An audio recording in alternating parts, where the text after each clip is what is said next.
Hi, this is Ed Spilliers. I hope you enjoy this latest episode of Random Trek.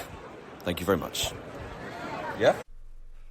Good morning, good afternoon, and welcome to another episode of Random Trek.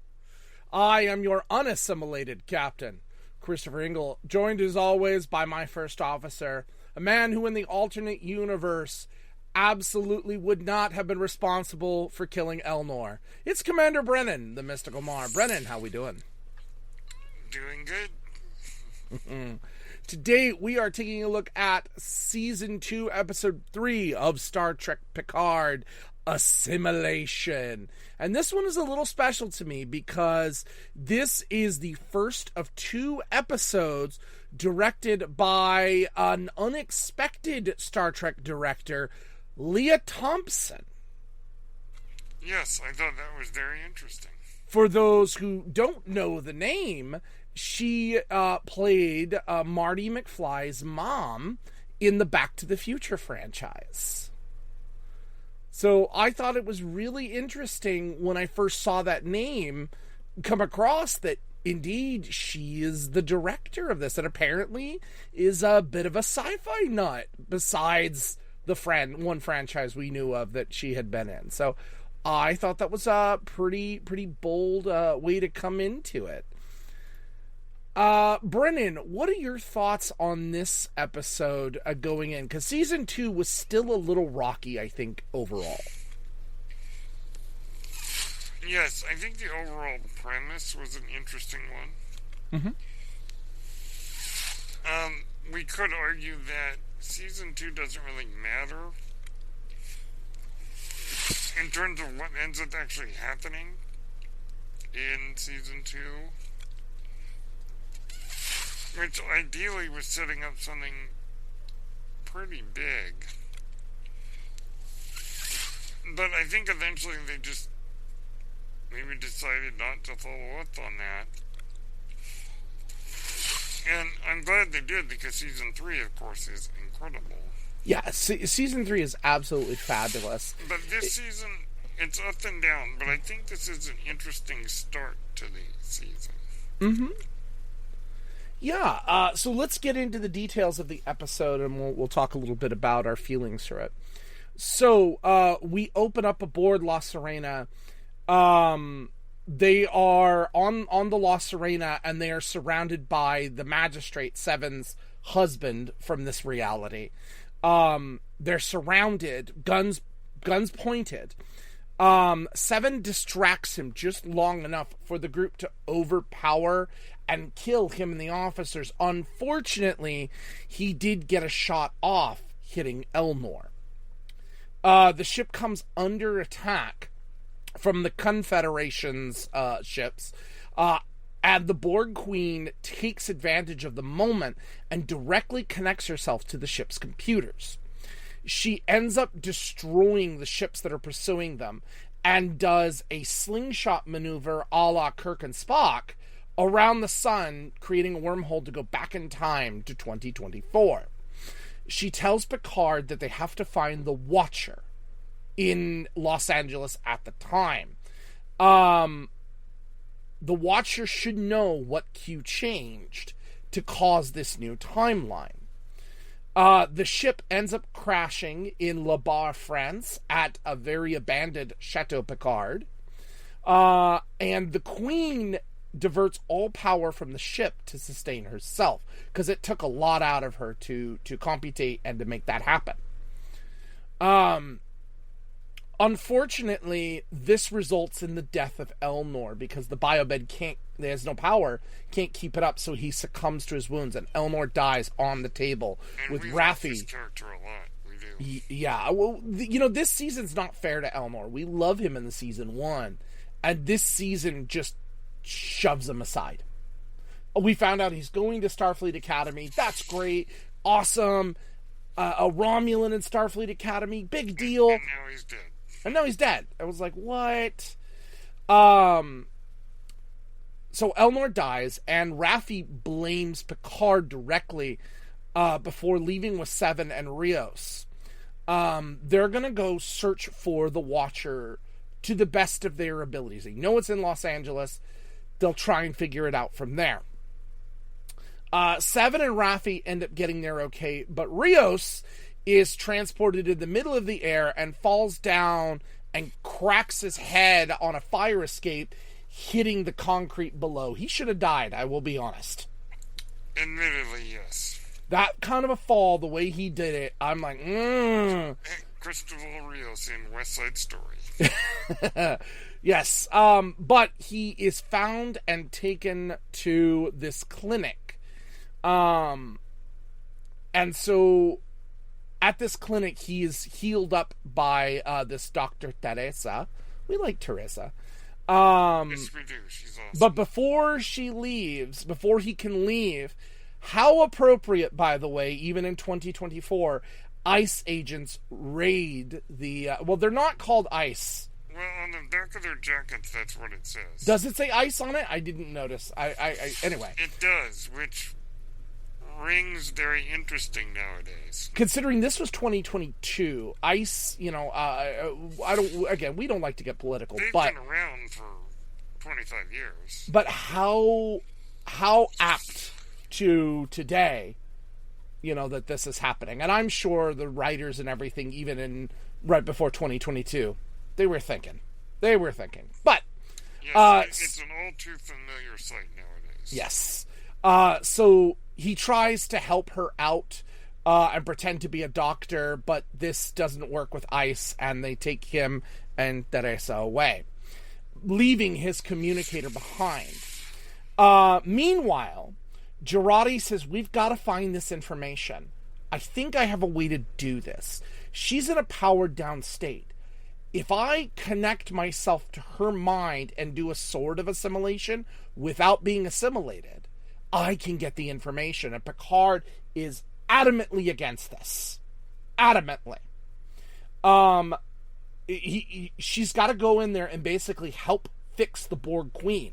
If he can wake her up, or if she can wake her up out of this state, that's great. So he connects her in there, and so her higher brain functions are connected to the Borg Queen, but her subconscious is still present in the moment with Picard. That way, if there's a problem, Picard can pull her out. And as Girardi goes in there, we start to see the battle between the Queen and Girardi happening.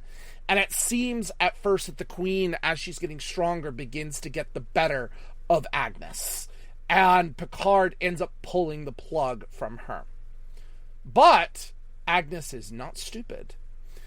Agnes not only discovers the location of the Watcher before she can be assimilated, but she does some other stuff that in the next episode they let us know about completely. But Agnes basically turned the connection to the Queen around on the Queen. Surprising the Queen, which is a theme later on when we talk about why the Queen chose Agnes as her host. Yeah, it really is a lot of fun, this episode. It's a lot of tension of what's going to happen. And everybody's splitting up. I really like this as kind of a setup to what is about to happen. Brennan, let's go down the line here. How do we feel about the choice of killing off Elnor? Even though, of course, we know what happens at the end of this season. How do we feel about killing off Elnor? It would have been fun to see Elnor in LA in 2024. Mm-hmm. With his unique approach to reality, exploring our time. I think it would have been a lot like Spock in the 1980s in Star Trek 4. You know, I like Italian, and you like it too.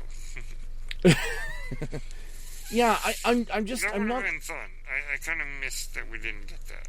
Yeah, it was too quick, and I don't know if they just didn't have the actor for a long period of time, if it was shortened, or what the decision was to make this happen, or maybe the writers just couldn't figure out how to place Elnor in it. I don't know. But Elnor is one of the highlights, I think, of season 1. I love him. Yeah, a sword-wielding Romulan who tells the truth to everything.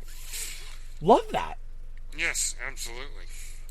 So yeah, this actually, I know this sounds crazy. This is up there with killing Icheb and killing Hugh.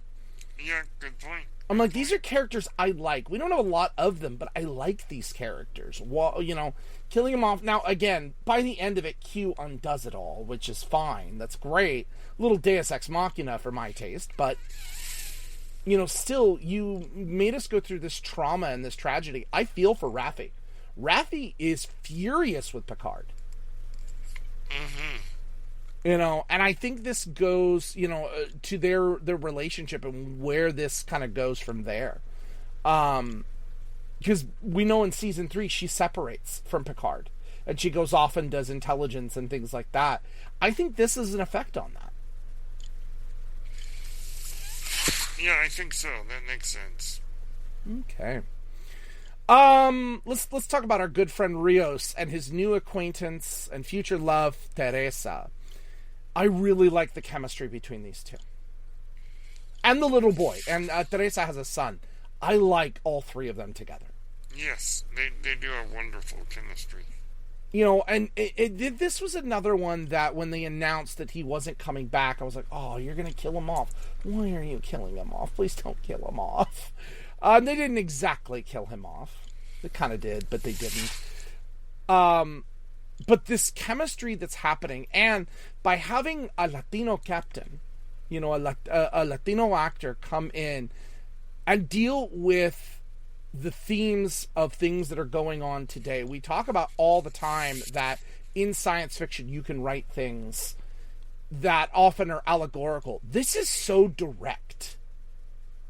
And it was a bold choice to see Star Trek be willing to go in with this kind of character, in something that is definitely a real world problem at a time that is real world. None of it felt science fiction-y. It felt something ripped right out of the headlines. It did. It does, yeah. Yeah. And this goes on for 2 or 3 episodes, I think, dealing with the ice issues. Yes, it just, and this was certainly written when ice existed, but not in the way that it does now. Yeah, it's not the way that it was today. This was still under the Biden administration, so administrations have changed. Looks of administrations have changed. But certainly it speaks to us right now very much. 100%. But their chemistry, nonetheless, even when things are strained, is just so beautiful. There's a charm. There's a comedy to it. It almost is like a little bit of a moonlighting kind of thing, but I like it. I really enjoy the chemistry between these two. A lot of fun. Now, we get a little bit more, too, of Raffi and Seven building what was a relationship, but then they didn't have a relationship. Yeah, their relationship didn't make a lot of sense in this show. It really didn't, because at the end of season 1, which we reviewed, they were holding hands. Now, I'm not opposed to Seven and Raffi together in principle. I don't have a problem with that. I don't have a problem with it either, except it didn't feel like it was earned. Yeah, it felt like it kind of came out of nowhere. And then we get now, they were together, and now they're broken up, and now they're strained. I'm like, we didn't earn that. We didn't earn that at all. And season 3 kind of ignored it altogether, so... It really did. Isn't that strange, too, that by then Raffi becomes the first officer for Seven? Yeah, it's just... Their relationship goes all over the place, and you're right, it's not earned. Yeah, it is probably the weakest part of this season overall, is that relationship. Now, there was something with Seven that I enjoyed very much, and as they were getting dressed for going into the 21st century, Seven looks at the mirror, and just, it's enough of a beat of a moment that she's looking, she feels her face, and there's no implants, there's nothing. This is just Jerry Ryan as she is. I really love that moment. I do too. It's a very nice moment. Yeah, it's and it's not sad that eventually, she's going to get them back, but I bet Jerry Ryan loved this season. Probably, not have to do all that makeup, yeah. Yeah, it kind of reminds me of the time that, was it Doug Jones at the end of that Discovery season with the burn, when they had the holograms and we they were actually saw him. Yeah. Yeah, we actually saw him. I was like, that he must have loved that episode. Yeah, and Jerry Ryan, having her back on this show is terrific. She was a great addition, and I really appreciate it and the direction that they are going with her. There's a lot of the fact that she's wearing normal outfits and not the skin tight things she wore in. The only thing that confuses me, yeah, she is. I like the way that they went with the costumes. The only thing that confuses me, and this is just something I don't understand, is between this season and the next season, we know she goes into Starfleet. Okay. She gets commissioned as a full commander. How? It's just a little something I've always been curious about. Like, I totally get with the experience of the Borg that she has. If they made her like a lieutenant or a lieutenant commander, I would have bought that. I would have been like, okay, she's got the experience. But a commander, a first officer taking command of the bridge when needed, what are the qualifications to become an officer for Starfleet now?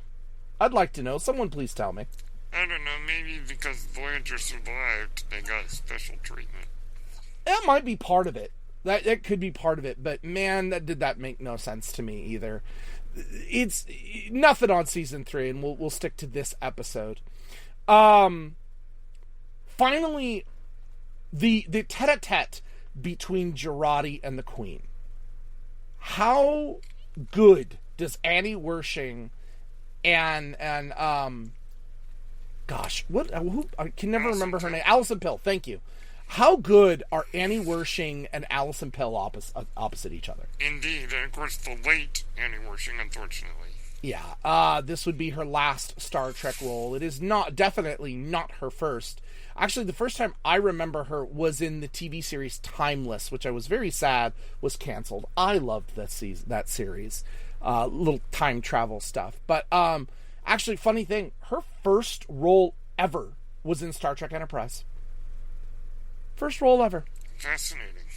Little things we learn. And so her last role was in Star Trek. It's unfortunately the sadness of the world. But yeah, Annie Wershing, been a lot of different things. I love it, adore it. But I love the back and forth between them. And we're dealing with Jurati, who is a very unsure character of herself. Always questioning herself, but when she gets on the game and is willing to try and to do something, she goes full force. And I just love how Alison Pill projects that. And just the repertoire that they have of, I don't know, there's like this repressed person in the form of Agnes. And then you have this person who is all about order, bringing chaos to order, and yet she wants Agnes to embrace her emotions, wants her to embrace these things. And who better than a Borg Queen to do it? Indeed. Yeah, this and by far to me, that relationship as it grows and dealing with the Borg Queen in her head is the best part of season 2, hands down. Yeah, I think so. All the things they do, and of course we lose her as well, and yeah. But other than that, it's like, this is the kind of introduction. I feel the first 2 episodes were like your prologue. And that this is where, okay, now we understand what's going on. This is what we've got to do. And Leah Thompson does a good job getting everything out of her actors that she needs. This was, I think, a very good start fully to this season after the first 2, where we didn't exactly know what was going on other than Q was involved. Exactly. Yeah, this is a good start. I think we can argue that maybe it didn't go as well as we had kind of hoped, but this episode, which was laying the puzzle pieces out, I think really does a good job in starting it. Yeah. And it definitely builds in there and gets going. So this was a good start. I like it. Definitely, I recommend this one. You know, I would not say don't watch season 2. I would say it can sometimes be a slog in the middle. But this is a good one. This is a good character builder. And a good start. I agree. Alrighty. So next week, we are not going to take a look at a specific episode, but we are going to take the opportunity, since unofficially or officially, whichever way you want to put it, we'll see what happens, Starfleet Academy has been canceled. Only after one season. We're not happy about this. We still will get a season 2. Yeah, unfortunately, yes, it's been canceled. So, Brennan and I thought we would take the time to kind of just, not spoilery, but to review on our own what we thought of the first season of Starfleet Academy before we start breaking down actual episodes. And just an overview and a thought, and maybe make a plea out there to Paramount to change their minds and save this great series. I think it's an amazing series. No spoiler there. I loved it from the beginning. Great new cast, too. Oh, it's a great cast. Lovely cast. Great combination of old and new. And I mean this. Paul Giamatti deserves an Emmy. I genuinely mean this. And Noose Braca, to me, is now up there in the top 5 Star Trek villains of all time. An incredible villain, and we'll talk about next week why we think so. Yes. Absolutely great character. Can't wait to discuss it. So yes, we're going to have our little retrospective season 1 of Starfleet Academy next week. And then we will, following week, get into Around the Cycle again, and we'll do Star Trek Enterprise.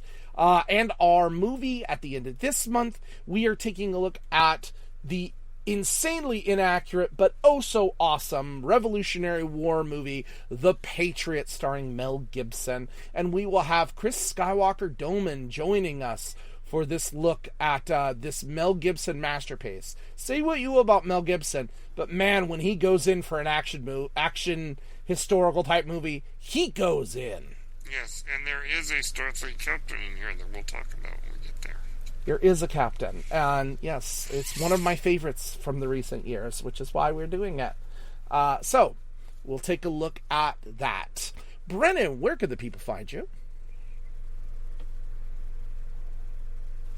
You can find me on Blue Sky, BrennMartin@BlueSky.social,